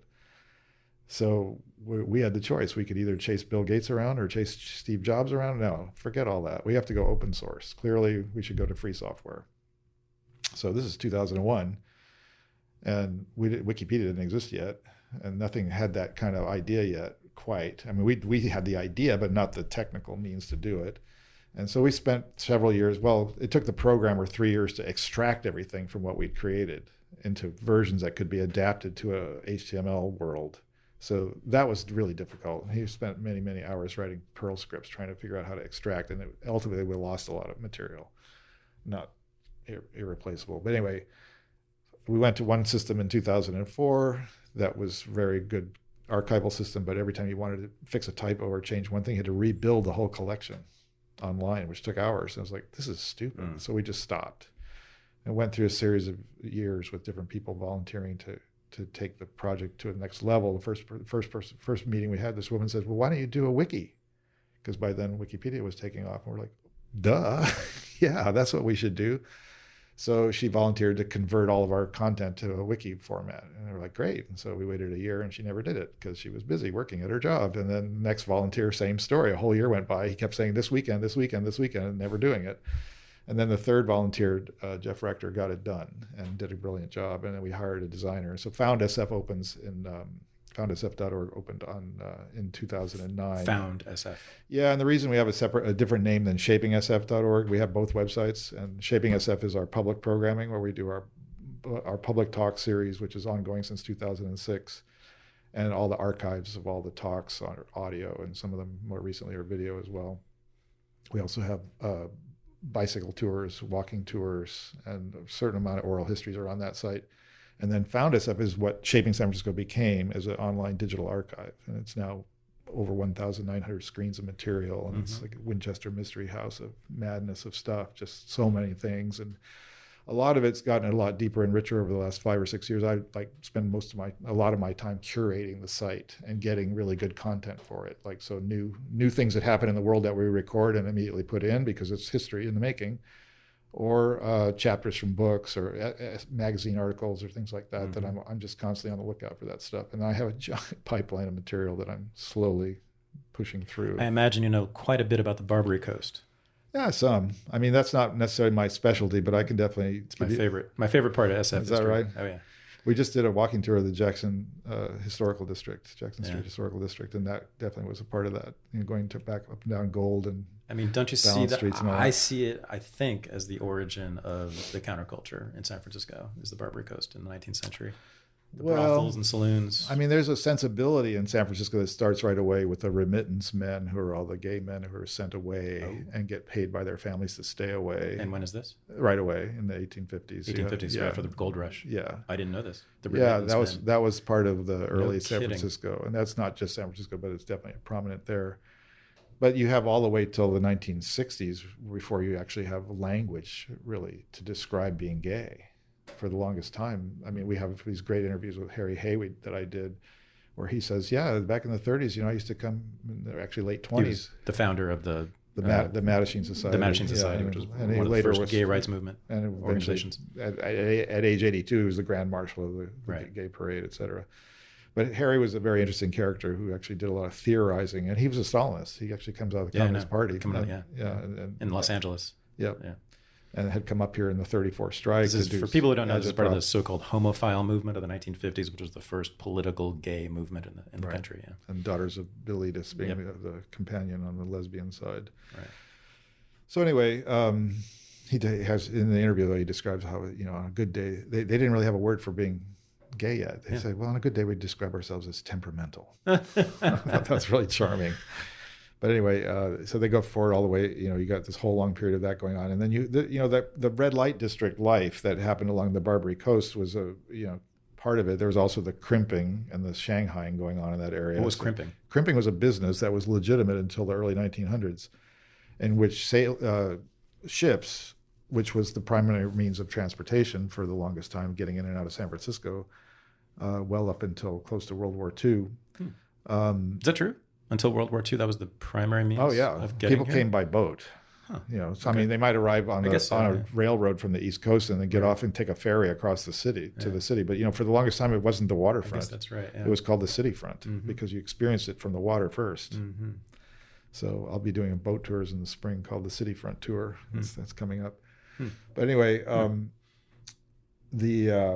I wouldn't go as far as you did to say that that's the origins of the countercultural scene, because there's so many breaks and discontinuities in it. But there's always been room to make yourself what you want to be. Yes, how do you explain in San Francisco? Yeah, how do you explain why SF has been the sort of capital until now of the world counterculture? Well, I think people, again, they've found it a welcome mat has been out for people, at least culturally, to come to San Francisco and be revolutionary and the kind of less small r sense of the word, where you just are going to do something new in poetry, something in music, something in literature, whatever it might be. Computers. Yeah, technology also. Yeah. And, the first tech boom, people don't tend to remember, was in the 1849, 1850, 51 period, when it was all about metalwork and metallurgy, which created the technology to do hydraulic mining. That was all invented in San Francisco during that time. Because of the gold rush. Right. Yeah, it gave them the ability to wash away 3.5 Panama Canals worth of debris out of the California hills and into the rivers and into the bay, which is still in the bay today. It's at the bottom of the bay, and it's much shallower than it used to be, and it's full of methyl mercury because of all that. So the pulse didn't really stop until just a couple of decades ago of debris coming down the rivers. And so that's all part of that history. But the ability to come here and essentially lose who you were and invent who you want to be was always one of the features of San Francisco. And it actually somehow managed to maintain that up till the present. It's still true, I think. People still can come here, and you could do that in any big city, really. Yeah. Is just reinvent yourself. But it was really obvious to do that out here, and you could totally abandon whatever had led to who you were behind and reinvent it. So that happened over and over again. And the exploitation of women and sort of the ability to be an independent female in society was not very good in San Francisco. So when you think about a counterculture that of the 19th century, it's a little hard to give it any continuity with what comes in the later 20th century, because one of the key roles is the independence of women. And in that era, really up through the 19th century, you did not have that. In the 1896 suffrage campaign, it was really primarily driven by upper middle class women, and there was not a large group of working class women yet in San Francisco. Right, but the madams were independent. That's the madams were, but they were very tiny and powerful. Yeah, wealthy, along with the bartenders, saloon keepers, and all those kind of folks. Yeah, they were very much part of the machine politics of that era. But the point was that you can't walk down the street as a female. by yourself in 1896. That's right. Unless you have a male escort. That's right. Because you're obviously a fallen woman if you did. That's right. So, but my point is the Barbary Coast women were the ones who pioneered that space. They were the first to do that sort of without shame in public. I suppose so, yeah. Again, they were fallen. I mean, by definition. Yes, they were considered to be fallen. Yeah, but exactly. to me, they were the pioneers of women's freedom. Okay. They just did it and said, fuck you. Yeah. Have you seen the Women in the Everyday City by Sewell is her last name? I forget. Linda, I think is her first name. That's a really interesting book. And actually one of the fascinating parts of it, she covers that sort of trajectory, the transformation of how women could live in the city from the 1890s through the 19 teens. And in particular, there's the rise of the cafeteria, which is a place where women can go and eat independently. Yep. It's in that era. Public but there's spaces. all these women who move into the Tenderloin. And they're the backbone of the suffrage movement that succeeds in 1911. It's the Wage Earner Suffrage League. And they're all working as waitresses and clerks in downtown stores and in offices and things like that, which they even existed really up until that period. Less of a fan of the suffrage movement, because it tends to be about voting for the establishment parties, and they tended to be quite puritanical, and they tended to also, they're the ones who shut down the Barbary Coast brothels and put those women on the streets. Absolutely. I was going to say the whole red light thing. The hilarious thing is that the suffragists of the working class women went into the bars of San Francisco to convince the men they were not going to vote to ban alcohol. And that's how they got enough men to vote yes on women's suffrage to pass it, even though they lost the vote in San Francisco. The rural vote carried it in California. But obviously it was the working class women who were identified as working class over everything else that built that solidarity. But as you say, the middle class temperance league type folks really dominated the discussion after that and led to the prohibition and the basically making illegal prostitution and the end of the red light. They got prohibition of alcohol and prostitution both. Yeah. Yeah. So this is about this sort of interesting tension I wanted to ask you about, because you are definitely an expert on this. I'm sure you've seen the documentary Berkeley in the 60s. And there's an interesting moment in it where they talk about how there were two different 1960s in the Bay Area, in a sense. And I very well aware of this because I was born here in 1965 and grew up here in the 1970s, and I saw a lot of it. So my parents were political people. They were revolutionary socialists, Trotskyists, Marxists, et cetera, very serious, very earnest. And their friends were too. All the comrades were very serious about the revolution. And if you weren't serious about it, you weren't a good person. And they tended to be sort of dour, sort of ascetic. Not much fun. Not much fun, right? You know who I'm talking about? That type. I know you've been in opposition to them generally in your career and life. Yeah, I'm interested in the politics of pleasure. Yeah, exactly. That's why I'm talking to you. And on the other hand, across the bay, the movie said, and this is essentially right, in Golden Gate Park, there were a bunch of hippies fucking in the woods and smoking weed and all the rest of it, right? Doing drugs. And they were not serious, quote unquote, in the political way that my parents were, and that they thought you were supposed to be. And I thought I was supposed to be that way. And there's an interesting tension, and they tended to look down on the countercultural hippie types here, right? And I think that has been in some ways the central tension certainly in this area for many, many decades, and maybe all the way back to the suffragists versus the brothel owners back in the 1900s, And they and now a lot of people like you and maybe like me have kind of had a foot in both, right? They've been both in the serious political stuff, the explicit political stuff, and in the counterculture stuff, which has really been about, to me, largely individual pleasure and freedom. I mean, that's to me what the counterculture is essentially about. It's not about transforming the world. It's not about making claims on behalf of other people. It's not about saying how the Vietnamese should live or how the French should live or even how the Southern Californians should live, right? It's just, I want to get high and have sex and enjoy myself and be free in this moment. So I actually think those two are inimical to each other. I think they're hostile. And I think there's a fundamental tension between the two. Let me just throw this out to you. Between wanting to manage society, even if it's totally democratically, right? And not, and wanting to have fun and the individual pleasure. The hippie in the grass in Golden Gate Park is going to have to go to the meeting eventually, isn't he? Right? Well, if there's a socialist, there's a bigger conversation. If there's the good life that you want, am I right? I think everybody can lay in the grass as long as they need to lay in the grass. That's my basic attitude: is you can do whatever you want. Okay. But in the long run, obviously, you might want to have a more meaningful engagement with the terms of your life. And the way to do that is to participate in some sort of a democratic process. Well, okay. So now you're sounding a little bit like a priest, though. Like you're saying that's less meaningful. That's not really a priest thing. It's just like, yeah, I don't think it's very meaningful to just lay in the grass and fuck all day. It's fine. If that's what you want to do, go ahead. Okay. But, when you want to eat, where's that food coming from? What are the conditions of the production of that food? Right. Are you counting on Mexicans to pick your food for you? Right. Or what? There's a whole bunch of social paradigmatic issues that shape your world that allow you to lay in the grass and fuck. All of those are questions that should be subjected to politics and democracy profoundly. And if you want to opt out and not participate, go ahead. It's fine. Nobody has to participate. But if you don't care about any of that stuff, what you are kind of doing is you're acquiescing. In this world, you're acquiescing to the powers that be. And in any world, you would be acquiescing to those who do care about making that more fair, more reasonable, more ecologically sane, more with less work required from more people, et cetera, et cetera. How is it acquiescing when when the guy or woman fucking in the bushes in Golden Gate Park is supposed to be at work or in the army? No. That's not the parallel. That's not the context in which I could get it. Like I'm don't get me wrong. I'm in favor of withdrawing from the existing institutions of society, way in favor. And there's nothing wrong with doing that. I just have to do a side note here. Are you familiar with Fred Turner's book, From Counterculture to Cyberculture? No. There's a really interesting, I'll give you a little anecdote out of that book, which he does a really great job of tracing the subtitled Stuart Brand, Whole Earth Catalog and Digital Millenarianism. Oh, sure.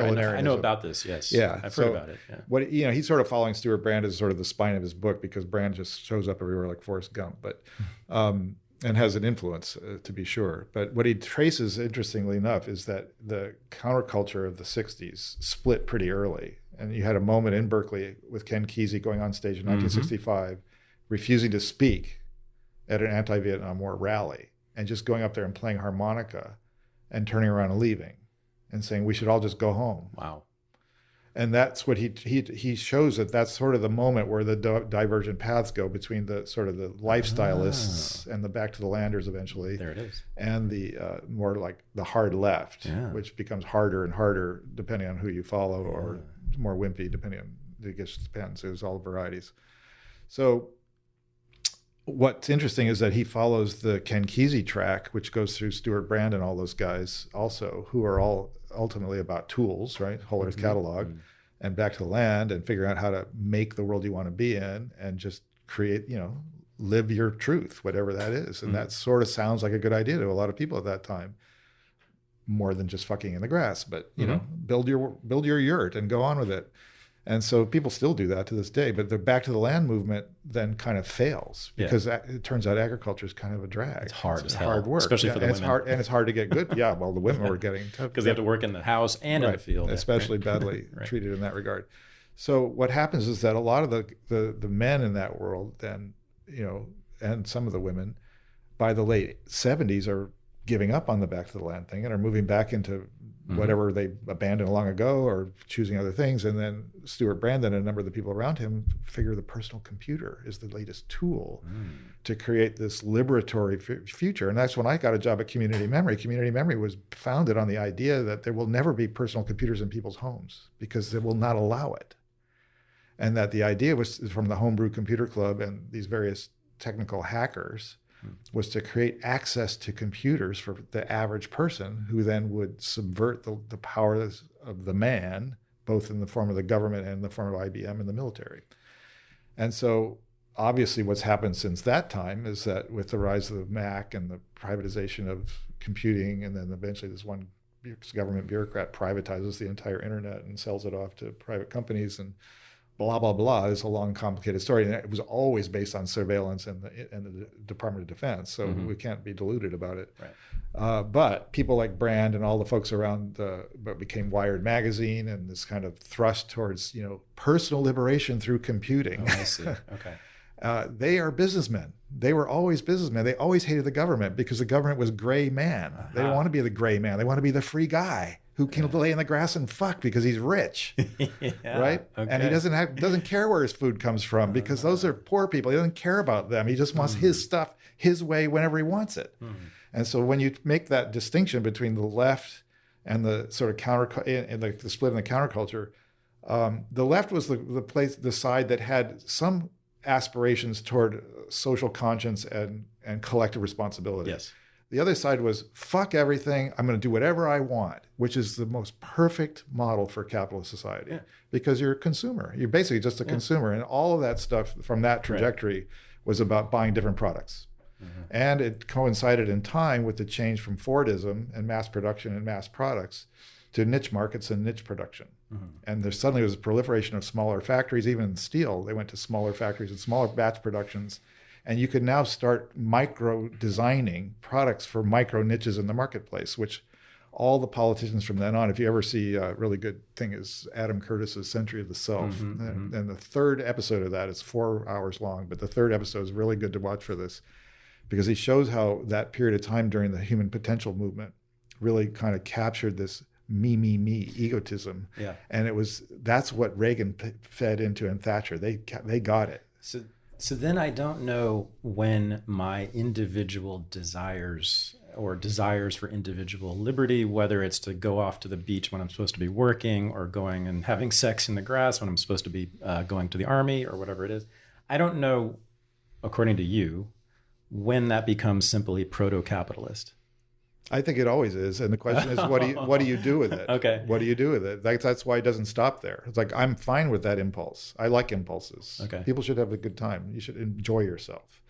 And enjoyment, if you don't enjoy your being on the left, you don't be on the left. Right. Like, if you don't enjoy the politics that you're creating, if it's not an experience that fills you with some moments of joy, you really are on the wrong path. Okay. Don't do it. You're not helping anybody if you're miserable. Okay. That's for sure. So to me, the question is, do you accept the fact that you are a social being? Are you, in fact, a person who is bound up in the relationships you have with other humans and nature, right? Broadly understood. And if you accept that, then there's a series of ethical questions that present themselves to you that you may or may not care to answer. Okay. And if you don't care to answer them, then you're very suitable to capitalist society, because they don't want you to answer them either. Okay. They don't want you to think about where things are made, how they're made, who's making them, what the consequences are to the ecology of the planet. None of those questions can be asked. They're all answered by price. Right. If you can afford it, great. Yep. If you can't, end of discussion. That's the only thing you need to know in capitalist society. And for a lot of people, that really is easier. Like, as you were saying earlier in the interview, like, hey, I don't want the meetings. I don't want the responsibility of solving ethical problems in my daily life. I want them to be solved by somebody else, and then I can just yell at them and argue with them when I don't like their choices. That's why we live in this world. That's exactly why, because it is easier. Yep. They've created a world in which it's much easier to opt out and just have your cake and eat it too on your own, if you have the wealth and the background and the resources to do it. Okay. Than other people. 2 questions. Yep. Do you feel ethically obligated for the well-being of others? Yes. Okay. And who does that include? People that you know personally? Especially me, because my well-being depends on other people's well-being. If there's miserable people all around me, which there are, and I have this, I see people in the streets who are in very bad shape, as we all do, and that's a social decision that was made that I didn't participate in. And I know that my life would be radically better if I could help those people have a life that they felt really happy about living. Like, if you said, you know what, I get you're an alcoholic with like no future, but you were once an interesting person with something interesting to do, and I know you still have that in you. So let's give you a nice place to live, no cost to you. Let's give you whatever you want in terms of drying you out and giving you something. What do you want to do? Like, I want to ask that person, what do you want to do? And, I'm not asking you to invent everything where you have to pay for yourself to lift yourself up by your bootstraps. Forget all that stuff. We're rich. We can afford to put everybody in a nice home. Everybody. We can afford to give everybody free transportation. We can give everybody free internet, the high-speed bandwidth, the whole thing. We can have cheap, almost affordable electricity for everybody forever. You could produce a lot more electricity really cheaply now than we used to be able to do as well, et cetera, et cetera. The point is that the goal of society should be to reduce radically the cost of living in the near term. Ultimately, get rid of costs, but in the near term, how do we reduce the cost of living so more people can live a more fulfilling and autonomous life? So you want them to have more material stuff. I think that's an open question. Like, I don't know if we need more stuff, but I just think that everybody should be offered more stuff, and then made fully aware of the fact that it's contingent on what we can all do together. You're saying it's out of self-interest, that you will live better if other people live better. It's completely that way. So that's awesome. I mean, to me, I talk about the politics of self-interest. To me, you're basically what you're talking is a left-wing version of that. So you're not ethically obligated to uplift your neighbor? Well, I think I'm ethically obligated to oppose systems in which people are being degraded systematically by the organization of the material world around me. Okay. And they are being systematically degraded by social policy. And that is a offense to me, and it's a crime against humanity. Okay. Are you ethically obligated to uplift everyone, or is it people who are in your city or people you know personally? Do you draw a line there? I look at it as a planetary issue. I don't see any reason to draw a line around it. I don't identify with the United States, particularly, or Americanism or any of that kind of stuff. I find it all fairly abhorrent. Right. But do you think I'm a planetary citizen? I think everybody on the planet has the right to all the basics and a decent life. Right. But I think I've heard you talk about this. You're also committed to decentralism, localism. You're not a fan of large centralized I think that's an interesting political problem. It's a huge, and I don't have a good answer to that. I don't think decentralism is an answer. Okay. I think it's a piece of a toolbox. Okay. That you might employ when that makes sense under a series of decisions and discussions and arguments that we would have about, well, does it make sense to be decentralized in this case? Right. In the case of, for instance, managing toxic waste and nuclear energy waste and that kind of stuff going on in the future, I'm guessing that probably super decentralized systems is not the best way to deal with it. Large water systems exist. I might prefer to devolve into rain catchment and local water systems and groundwater and minimize the need to import water. But right now, California's got the most bizarre, fucked up plumbing system ever built on the planet. And there's no short-term undoing of that. No. So that's going to take a large amount of centralized intelligence, at least at the California state level, for a good long time to get where we want to go. Yeah. Well, it's government creation. So, the government's probably going to have to undo it to some extent, I would think. Well, it's pretty unsustainable. Well, so here's what I was thinking, but now you kind of threw a wrench in this. But I was thinking, as you were talking over the last hour, that there's some pieces of overlap between you and what I would call classical, and please hear that word, conservatism. I think so too. Okay, good. No, that's not hard to agree with that. Yeah, that's clearly true. Classical conservatism, where it falls short, in my opinion, is there's this sort of, depends on which part of it you want to talk about. But I was just reading a very good book by Wendy Brown. Yeah, sure. In the Ruins of Neoliberalism. I know her well. Yes. Yeah, I like Wendy a lot. I like her one book a lot. Yeah. Which one? States of Injury. Yeah, I like that book a lot too.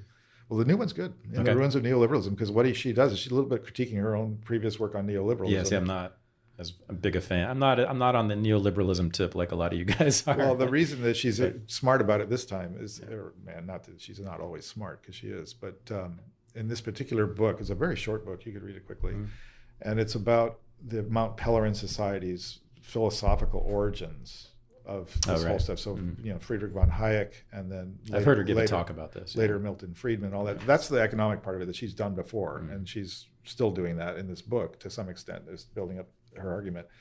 But what was new was that she went into the sort of the moral arguments of those same guys, and that they believe in family. In a very kind of conservative version of it, the patriarchy, the man, the provider, and that the moral questions of society should not be in any way decided through democracy or anything like that. Everything should be sent back to the individual families.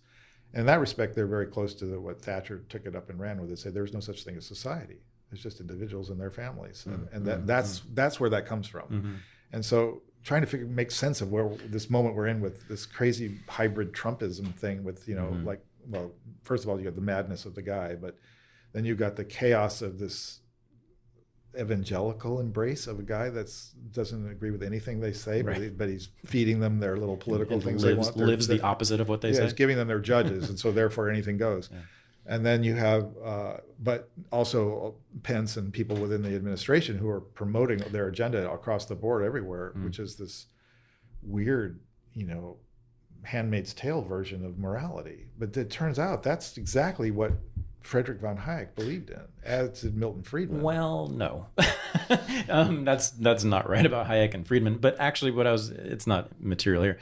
The person you remind me of more, and it's not an identical match by any means, there are definite differences here, is Edmund Burke, actually, who was interested in localism. He was hostile to the British Empire because it sought to remake the entire world in the image of the English.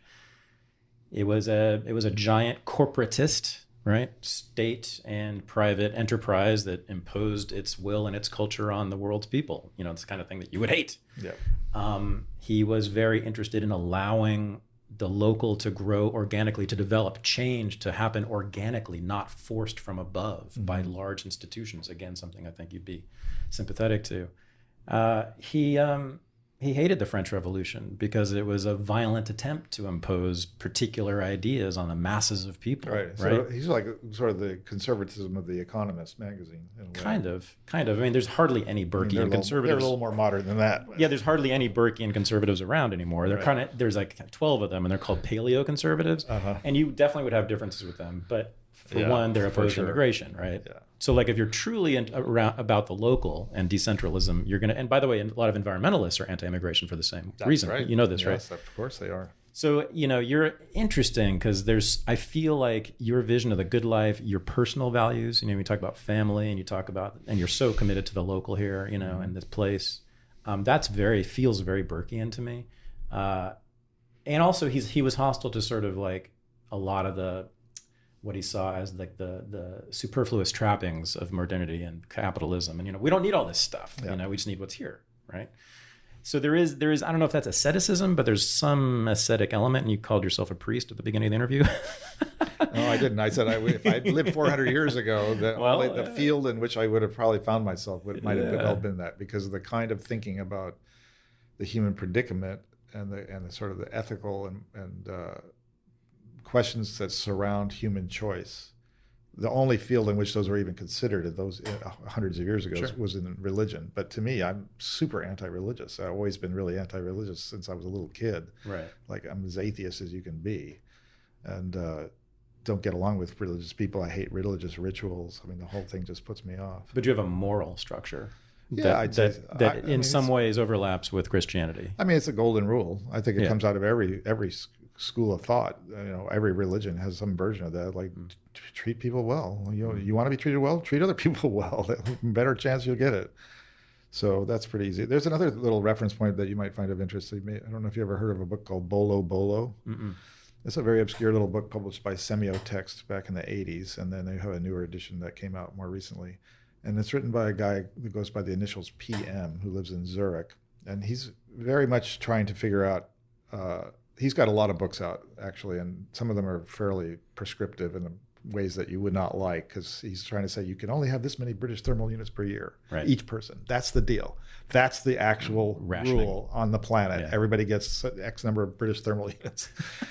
Anyway, that's neither here nor there. Thanks, boss. The Bolo concept is that there's a world of over 5,000 bolos, nation states gone.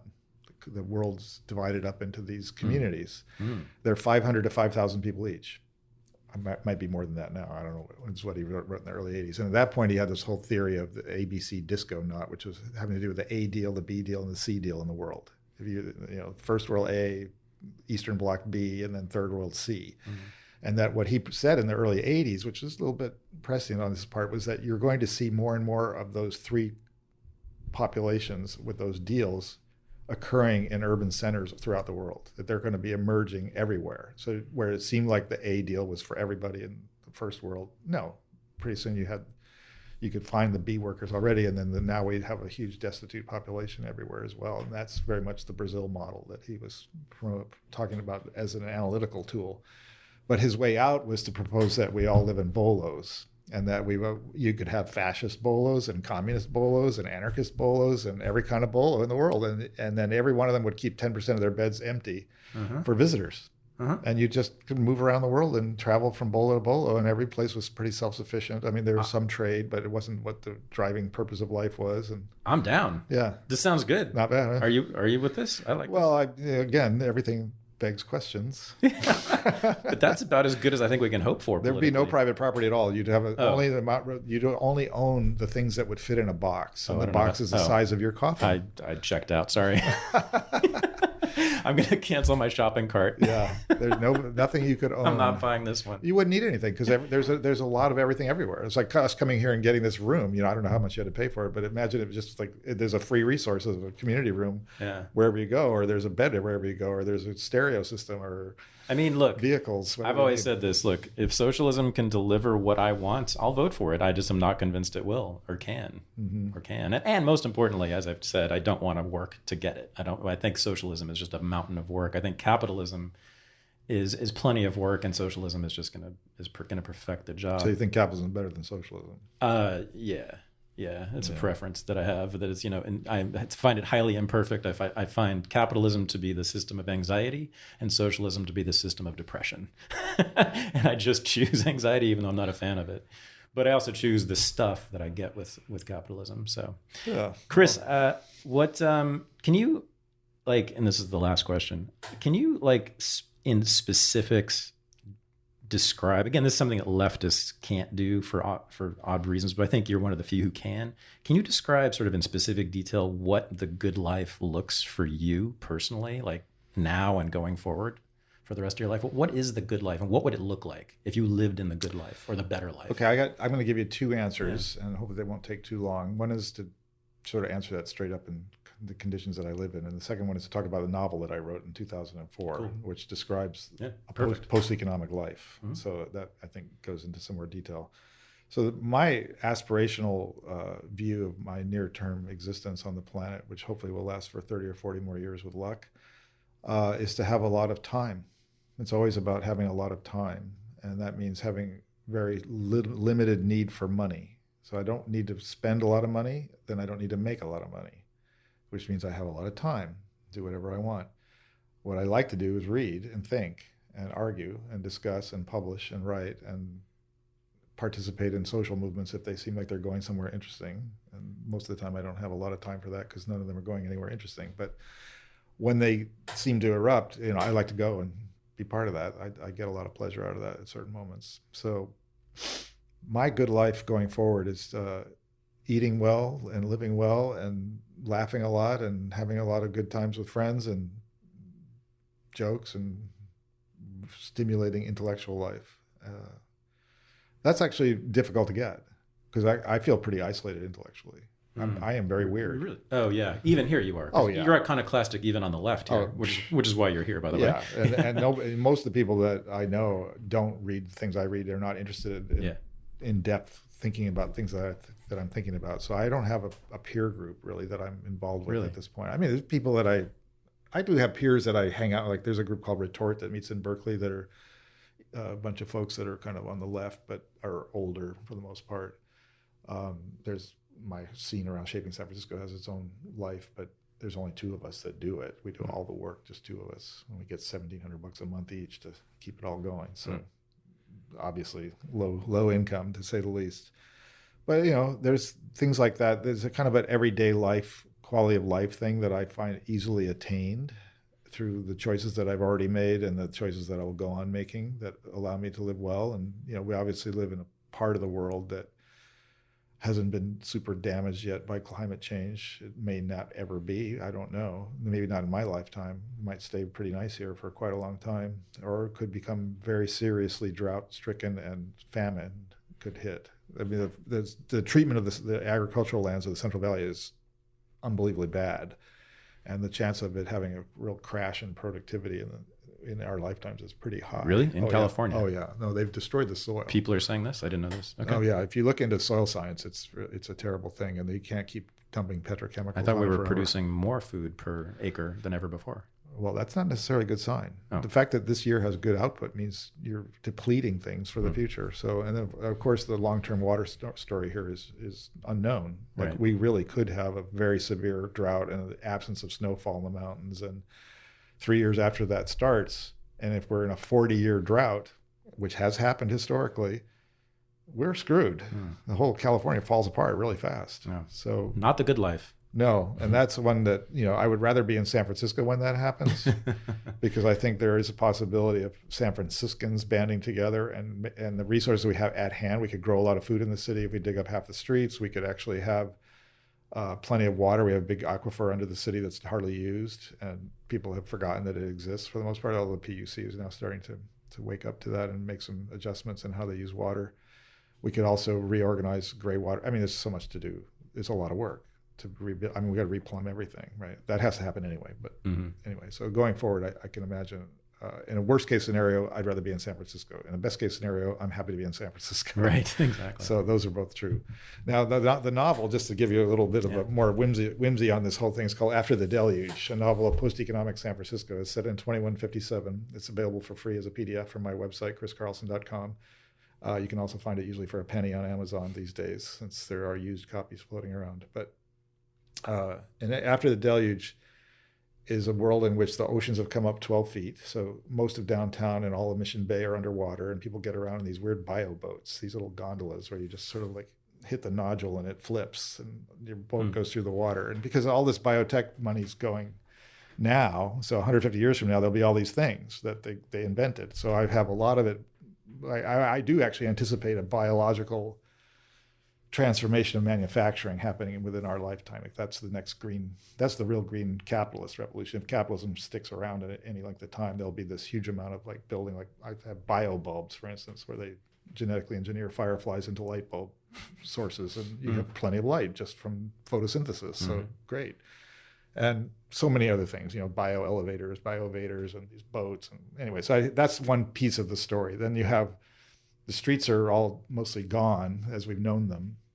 And there's good quality trams all over the town taking you from where you need to go. But there's also these elevated wooden bikeways that crisscross the city. And there's these restored wildlife corridors and creeks and ponds everywhere. And everything's it's a society of generalized abundance. Everybody lives however they want. You can do anything you want every day. Wake up and say, what do I want to do today? Fine. And there's these, a banana leaf there's a big vine running through every room. And you go, vine, and this giant leaf unfolds, and there's kind of a cursor floating in the and it has voice recognition. You say, what's going on today? What should I do? And there's a list of all the tasks that are needing to be done that some group that likes managing that has organized the to-do list.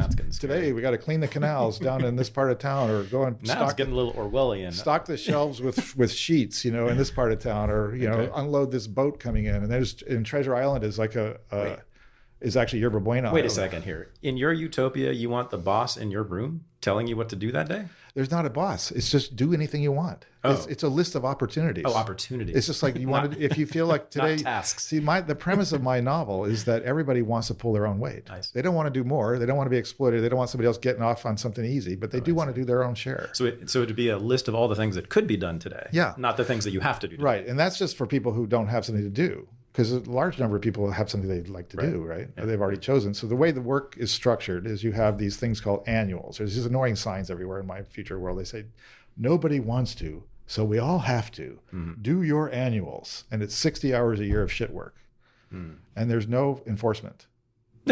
It's just an honor system. Okay. You should do your 60 hours of shit work if you live in this culture. And you trust that this will work. Absolutely. Okay. And then you have, say you're walking through the city. So I have these two characters. One is a psychotic teenager setting fire. So I have an arsonist. And then what does utopia do with bad behavior? That's the drama of the book. So, no utopia is perfect. No, literally, never. And then the other character is the guy who comes in from outside and enters San Francisco with fresh eyes and sees it all new. So you have that way to understand the world. So he eventually goes through the city and he's landing and figuring out his way. And then so you go see him going into these different buildings, and all the downtown buildings are now places where people live, and there's no offices as we've known them. That's completely gone. Every structure has been converted into some playful and useful space for living and doing whatever you want to do. And everybody's getting around in boats. There's traffic jams of boats in the downtown area every day and all this kind of stuff. And so what happens is that he goes to the town, and what this is true of the whole culture at this point, is that you get to a certain place and you say, oh yeah, I don't want to just do annuals. I want to actually do a tryout. Here's a book bindery. I'd like to learn how to do book binding. You see it and you walk in. Can I join you? Can I be a tryout here? And they go, we need somebody. Sure. So you make an agreement with them. Okay, you're going to try out for 3 months. We're trying you out, you're trying us out, you're trying the work out.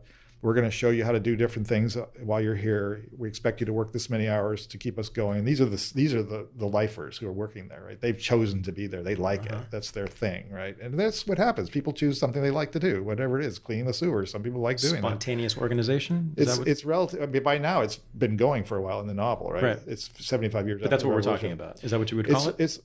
It's not so much spontaneous. Are there planners? It's an absolute free market for the individual to choose whatever they want to do whenever they want to do it. That's what I'm getting at all times. Okay. And so what happens is that people do like habits. So a lot of people are habitual. They want to do something. They also want to feel the pride that comes from doing something well and of contributing something that everybody else depends on. That makes a lot of people feel really happy. So I have artists and scientists. There's a whole political dispute going on between artists and scientists.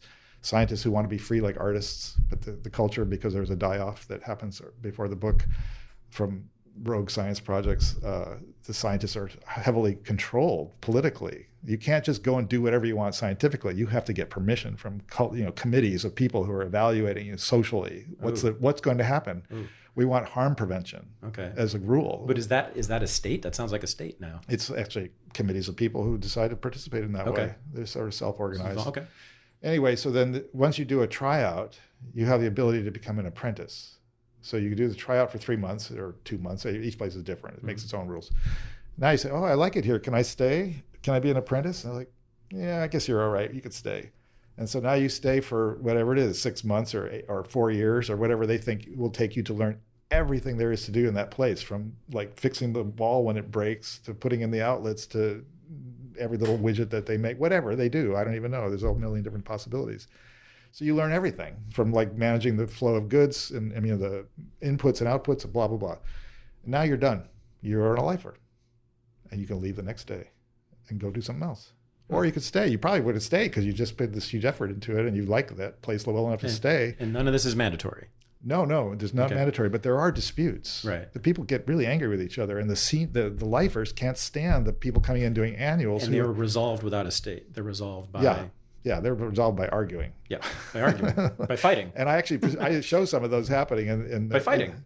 Not fisticuffs necessarily. But it's a conflict. Yeah, they resolve it, but they resolve it among themselves. Yeah, right? They don't resort to this third-party state. That's right. There's no outside. Now, what about buying and selling? Is that allowed? There's nothing. There is none. Why not? Because there's a generalized abundance. I see. It's because people don't need to. There's no scarcity at all. Gotcha. But there is some. Actually, it's not true. There's a little bit of scarcity. So, for instance, that case of really good wine, or that new thing that they just invented in Australia. You would just have 2 boxes of them. Right. Whatever. Fill in the blank. You get to go to Treasure Island. So you go to what's Yerba Buena Island is now a giant amusement park. Okay. And as you're going, you fill out the form of the things you want on the list of what's scarce, right? So like here's that cab, and here's the champagne, and here's the widget from Australia that you need for your sprinkler or whatever, all these different things that have been invented, or pieces of art. A lot of it's about pieces of art. It's just like There's only one. Yeah. So all those things are available to you at Treasure Island, but you'll go out there on the boat with a lot of other people who also want all that stuff. And so some of you are going to go home with some of it today because you're going to win it playing various games at Treasure Island. And you win things just like you do at an amusement park. By playing games, not by having money. No, there's no money. You just go and play. You knock over the milk bottles or, whatever it might be. And you get the Tiffany necklace. You might win that thing that day. Right. And you might have a bad day and you don't win anything. But that means you're now on the waiting list. So that when your turn will come, you will get it. You just won't get it today. Huh. You'll get it when it's available the next time for the people who are on the waiting list. Okay. And so there's a system to handle scarcity like that, which is just, again, whimsical and goofy. But fun. It seemed like fun. Why not? I like it. And so I feel like there's ways to solve the problem in a world with no markets and no money. Okay. Like and no state. And no state. Right. Yeah. No, it's a self-managed world entirely. And that, well, it works better than this one. I mean, as utopias go, I'm going to say, they all scare the shit out of me, including yours, but I'm going to say... What are you scared of? Yours sounds better than most. Yeah. We'll see. Because you don't have to do anything you don't want to do. And maybe, And there's, 10% of the population will lay in a hammock and write poetry or read poetry or do nothing. That'll be me. Stare into space. That'll be me. And I just don't want to see your cops coming to get me to That's totally fine. No, the attitude is it's way more trouble. Yeah. And waste of resources, whatever the energy level is that you want to talk about, to enforce anything than to just leave it alone, let it go. Interesting. That's interesting. And that most people want to pull their own weight. I wonder if that can be measured, but that's an interesting I'm sure that's true. hypothesis. And I also think that, the real thing is about human nature. So what is your vision of human nature? Is your vision of human nature that the majority of people want to do nothing at all and literally stare into space? No, who wants to do that? Nobody I know. Yeah. Everybody wants to do something. So I trust that you'll make an interesting decision and do something good, and everybody else will too. And why don't we trust each other to all make good decisions, and then we'll take care of the world that we want, make the world we want to be in. Thank you. I like that a lot. Let's start tomorrow. I agree. Here's the thing. Two things are coming into play here that we both hate. Large corporations and time. We're running out of time. We're running out of time. And we haven't abolished the corporations yet. That's right. Damn it. Hey, this has been fun. And it's kind of an honor, I got to say, to have you here. Because I didn't know this. You were an influence on my life for decades without even knowing. I'm so sorry. Exactly. I could have been somebody. Not for you. Thanks, Chris. I appreciate that. It's been a pleasure. Thanks. This is the Unregistered Podcast, and I'm Thaddeus Russell. To buy tickets for my upcoming events in Denver, Colorado, Des Moines, Iowa, and Chicago, Illinois, go to thaddeusrussell.com/talks.